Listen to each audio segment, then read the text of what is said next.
Now to the U.S., where President Donald Trump has announced sweeping controversial tariffs on almost all goods entering the country.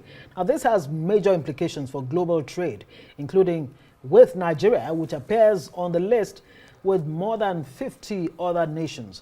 Exports from Nigeria to the U.S. will attract a 14% tariff compared to the 27% that the U.S. government says it receives from Nigeria. Now, according to data from the National Bureau of Statistics, Nigeria's trade with the U.S. Printed a combined 31.1 trillion naira between 2015 and 2014. That's about 10 years. Now, total imports within this period were 16.4 trillion naira, or 8.7% of Nigeria's global exports. So, what implications does this have for Nigeria? Economist Paul Alaje joins us now in the studio. Thank you so much. It's good to see you. It's been a while having you on News Now. Before we come to the issue of how this will affect Nigeria, a global trade war, is it something that the United States can afford? Can the global community, the global economy afford it? What are the implications, first off? First of all, global economy, global trade war is not what the world wants to see now. In 2019, we had a shade when President Trump was in the United States as the head of government. We had something like this in 2019 when there was increase in tariff on Chinese imports into the United States. And China reciprocated. And we remember that at that time, we warned that this may lead to a global economic quagmire. Nobody saw COVID coming at the end of the year, and especially first quarter of 2020. And what was the end of COVID? Global economic recession. Now, what is different between what President Trump is doing now and what he did then was that there were selected countries that he had tariff reviewed. But right now, we have significant number of countries from Canada to China to Eurozone, if you like, European countries, and now to Africa, from Lesotho to Nigeria to South Africa. I tell you, this certainly will have tremendous impact on global economy. We world cannot afford it right now. And people say, okay, when next is the best time? And to be the devil's advocate here, I understand that President Trump, quote and unquote, say this is a way to balance tariff that have been meted on the United States. Fair trade. Yes, but you see, what we must know, or what we must say, is that over the years, the U.S. economy is resilient compared to most of these other economies. And when you ask who is printing the currency for the world, can Nigeria print the currency for the world, or is it euro that the world so relied on? The currency of the world gives U.S. that advantage as the currency that is generally acceptable among everybody around the world. So what will this do to the U.S.? Positive and negatives. First, the citizens of the United States that consume imported goods will now need to pay more. Again, it also means that local manufacturers can now get support or can be motivated to produce. What that means is that U.S. dependence on foreign produce for what they have competitive cost advantage on, or what they can quickly wrap themselves around on, the product will be more expensive in the United States, so their industry will thrive. But what does it mean for the rest of the world? In cases where they don't have competitive cost advantage, they will have to buy anyway. So they have option either to refrain from buying or still buy. They refrain from buying, that will have implication on a global demand. And when global demand reduces, it's going to have implication on factory in China, in Germany, and the rest of the world. It might eventually lead to job losses globally. It might also lead to high prices globally. And most importantly, it may lead to a recession. You may not see the recession this quarter, second quarter, or third quarter. You might even escape it by this year, 2025. But I tell you, 2026, you will not escape it. What does it mean for Africa? Companion of fools shall be destroyed. Huge number, over 1 billion, more than almost times 3 of the United States population. But here is the question. What are we producing? We have Africa Continental Free Trade Area Agreement. Who among us is producing what the rest of Africa can depend on? Where is the factory in Africa? We all look up to the United States. From our mobile phone called Apple, to our vehicle called Ford and so on and so forth. Yeah. United States is pumping it to us. In fact, even sometimes to textile coming from the United States. So what is Africa producing? Yeah. Well, is the question. But if you come to our country, Nigeria, a lot of people say 14%. After all, it's fair compared to the question. But the question is complexity index.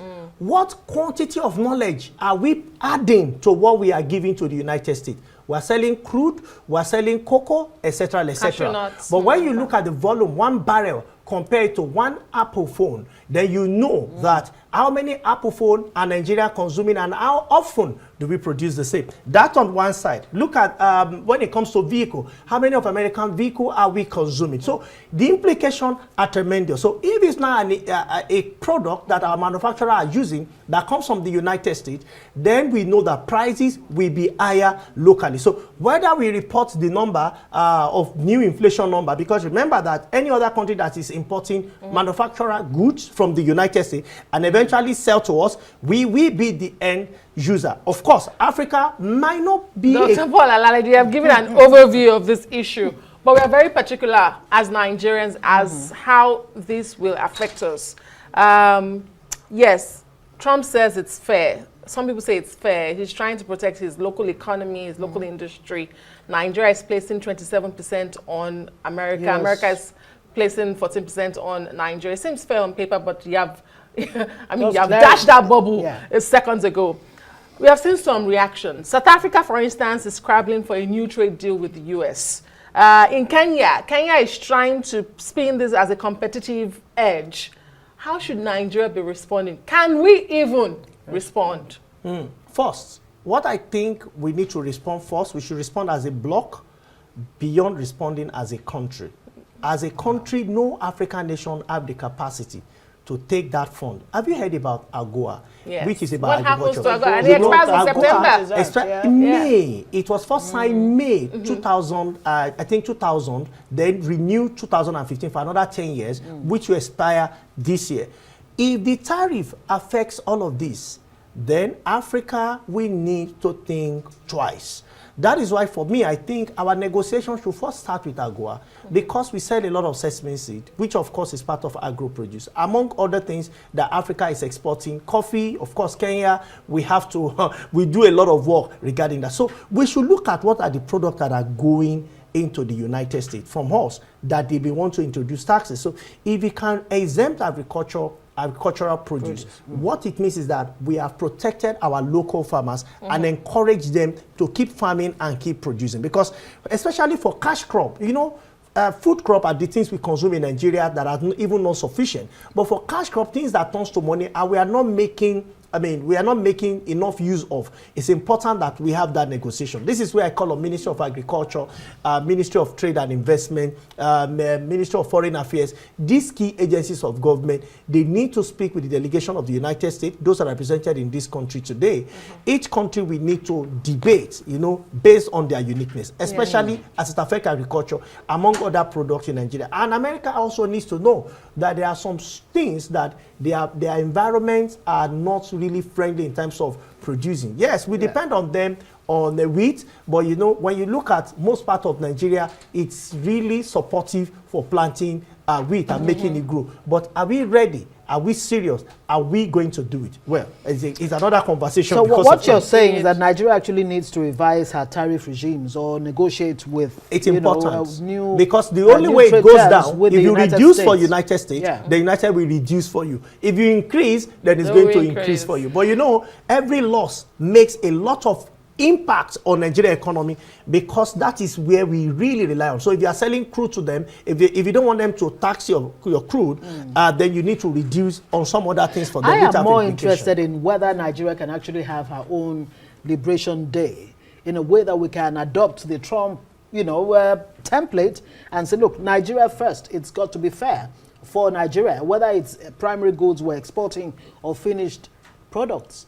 can we have our own Liberation Day? Yeah, so What for will it take? Nigeria, what Trump is saying is not what Trump is selling to the rest of the world, is what Trump is buying from the rest of the world. Yes. Which country is the one that buys the most from the rest of the world? What I think Nigeria should do, we are not going to adopt Trump's method. We are saying that you want to sell television to us, no problem, but you must produce on our soil. Right. Until we get to that point, few countries in Africa have started adopting this. We should not play catch up. This is not time for us to be looking at what is happening just in the Senate or what is happening in one state or the other. What matters is the economy, creating jobs for the majority of our population, fighting in inflation in real sense, using the right tools to bring it down. And if you ask me, what will it be? President Tinubu, he has the body language. I believe he can do this with his team. Those things that we are importing to Nigeria today, we're saying that we have the population, over 230 million people. Come, one after the other, produce on our soil, we will support you. For a few years, we might even give you some tax rebate or reduce tax for you significantly.